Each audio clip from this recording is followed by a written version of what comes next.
Here is a photograph from the period when Okinawan karate first took root and began spreading throughout mainland Japan. Standing from left to right are Toyama Kanken, Otsuka Hironori, founder of Wado-ryu, Shimoda Takeshi, senior disciple of Funakoshi Gichin, founder of Shotokan, Motobu Choki, widely regarded as the strongest practitioner of practical karate, Mabuni Kenwa, founder of Shito-ryu, Nakasone Genwa, an Okinawan politician, and Taira Shinken, master of Ryukyu Kobudo. Together they represent an extraordinary gathering of the pioneers who shaped the earliest era of karate on mainland Japan. In this video, we will explore the karate philosophy of Toyama Kanken, based on his own writings. Toyama Kanken was born on September 24, 1888, in Okinawa Prefecture. Long before the establishment of the major karate schools such as Funakoshi Gichin's Shotokan, Miyagi Chojun's Goju-ryu, Mabuni Kenwa's Shito-ryu, and Otsuka Hironori's Wado-ryu, Toyama was already one of the leading figures in Okinawan karate.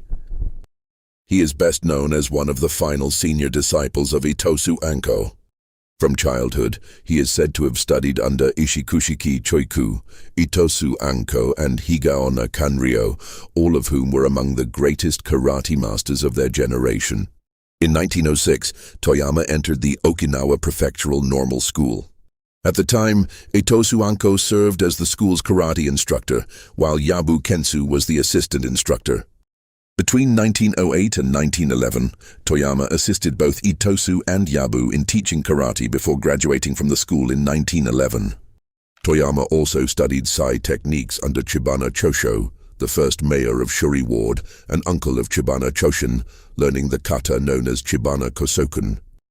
In 1924, he traveled to Taiwan, where he reportedly studied Chinese martial arts under Chen Foji in Taipei and Lin Xiantang in Taichung. In 1931, Toyama moved to Tokyo and established the Shudokan Dojo in front of Ishihama Elementary School.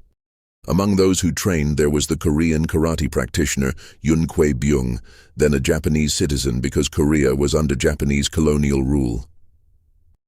After studying under Toyama, Yoon later became a disciple of Mabuni Kenwa as well. Although Toyama's birth surname was Oyadamari, it is said that around this time he adopted the surname Toyama, out of admiration for the nationalist thinker Toyama Mitsuru, often regarded as one of the ideological founders of the Japanese right wing. After Japan's defeat in the Pacific War, the GHQ imposed a ban on Japanese martial arts, forcing most traditional disciplines to suspend their activities. Karate, however, was able to continue developing. According to one account, this was because Toyama instructed his Korean disciple Yoon Byung-in to establish a dojo called Kanbukan, literally Hall of Korean Martial Arts, and appoint himself as its head instructor, allowing the organization to avoid the occupation authorities' restrictions. The instructors listed in Sport Karate magazine included Director Yoon Byung-in, later the first vice president of the Korea Taekwondo Association after returning to Korea. Toyama Kanken, Izumikawa Kanki, founder of the Senbukai branch of Goju-ryu. Sonechu, close associate of Yamaguchi Gogen and direct instructor of Masoyama. Kinjo Hiroshi, one of the leading figures in Okinawan Bogu karate. Saimoko, the name under which Masoyama was known at the time. According to Kinjo, although Masoyama was listed as an instructor, he mainly visited the dojo to pursue his own training. The Kanbukan was truly a legendary dojo, bringing together many of the individuals who would later become the most influential figures in the growth of karate on mainland Japan.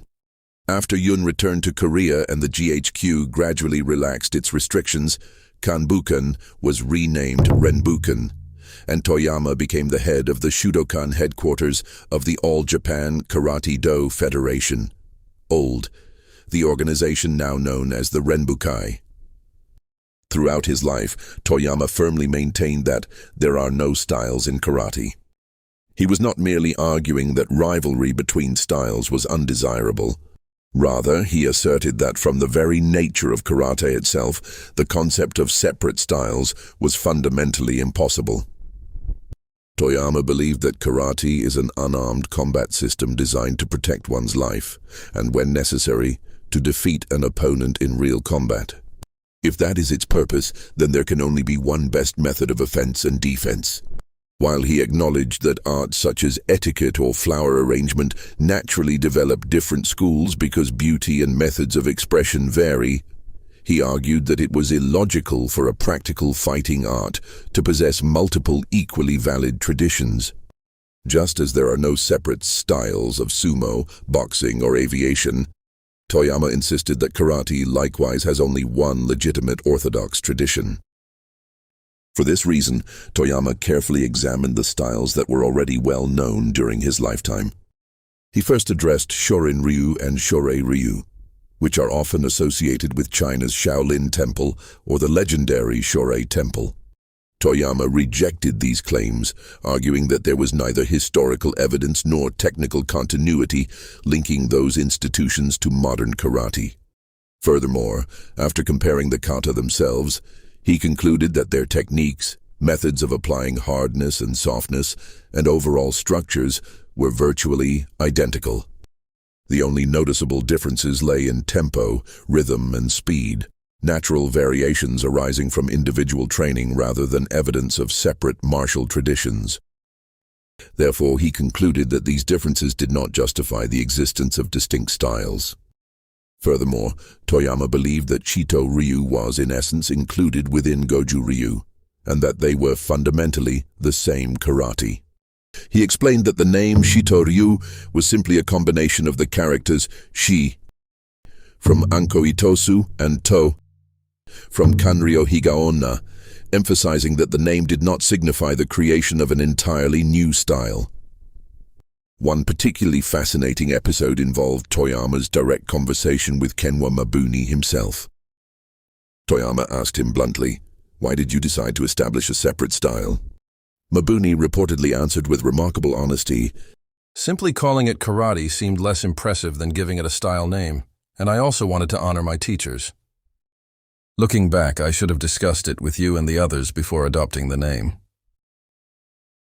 This anecdote suggests that the leading karate masters of the time respected one another and were able to exchange candid opinions despite their differences.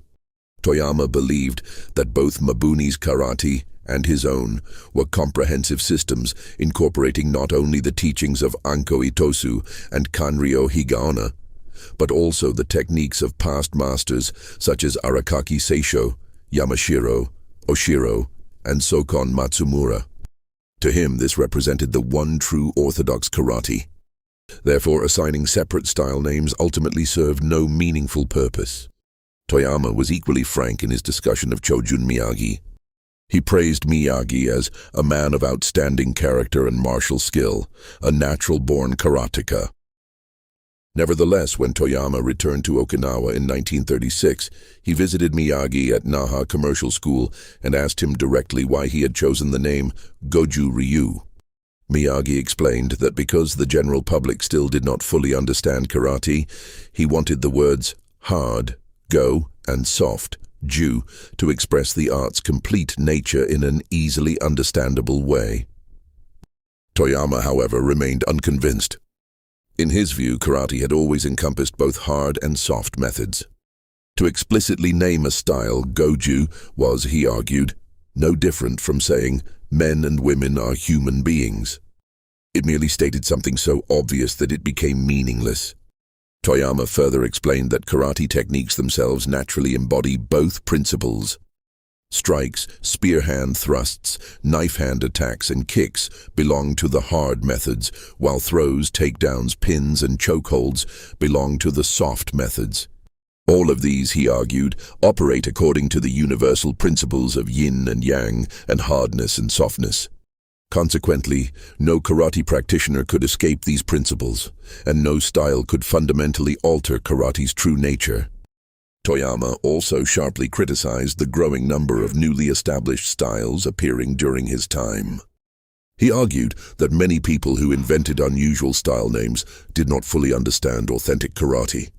When confronted with techniques unfamiliar to them, they would simply dismiss them by saying, "That belongs to a different style." In his opinion, style names often became convenient excuses for ignorance. His comments reveal a deep concern that the rapid proliferation of styles would ultimately obscure karate's original essence. By contrast, at his own organization, the All Japan Karate-do Federation Sohonbu Shudokan, Toyama refused to limit instruction to a single tradition. In addition to teaching techniques from styles such as Shorin-ryu and Shorei-ryu, he also introduced martial arts from Taiwan and China, including systems referred to as Upa, Rudao-bai, and Makaitan, as well as women's self-defense. Furthermore, he taught traditional Okinawan weapons arts closely related to karate, including bojutsu, staff, saijutsu, sai, nunchaku jutsu, and tonfa jutsu. Rather than promoting only his own methods, Toyama believed that every martial art of genuine value deserved to be studied. Ultimately, Toyama Kanken was not a man who claimed that his own style alone was correct. On the contrary, he believed that true karate existed beyond the very concept of styles. While carefully examining history and technique, he concluded that the essence of karate lay in the comprehensive body of knowledge handed down by Okinawa's great masters, a single orthodox karate tradition. For Toyama, understanding and preserving that essence was far more important than debating the differences between styles. And this conviction remained one of the defining principles of his martial philosophy. According to Toyama, until around 1904-1905, karate in Okinawa was simply known as T hand. However, as its educational and physical training value came to be widely recognized, it was officially introduced into the curriculum of Okinawa prefectural secondary schools in 1905. At that time, the characters began to be used and pronounced karate. Among the historical figures Toyama considered especially important was Chomo Hanagusuku, Hanashiro. Hanagusuku served as the karate instructor at Okinawa Prefectural First Middle School, and according to Toyama, as early as August 1905, he had already used the characters empty hand in a document entitled Karate Kumite Hen, Karate Sparring Manual. Toyama regarded this as a document worthy of special historical recognition, emphasizing that the term todi was not a post-war invention but had already been adopted by Hanagusuku decades earlier. He presented this as an important historical fact.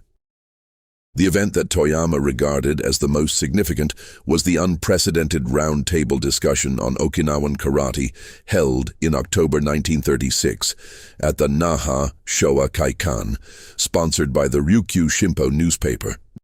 Those in attendance included many of Okinawa's leading karate masters.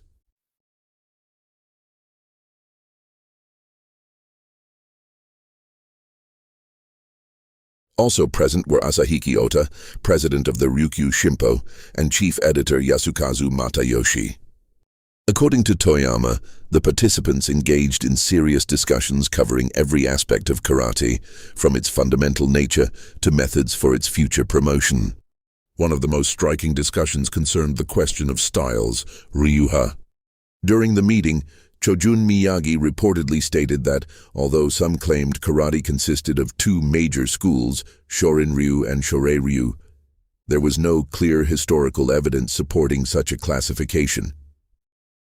By citing this statement, Toyama appears to demonstrate that his own belief that rigid style divisions lacked historical foundation was shared by many of Okinawa's foremost karate authorities. The conference also reached an important decision regarding terminology.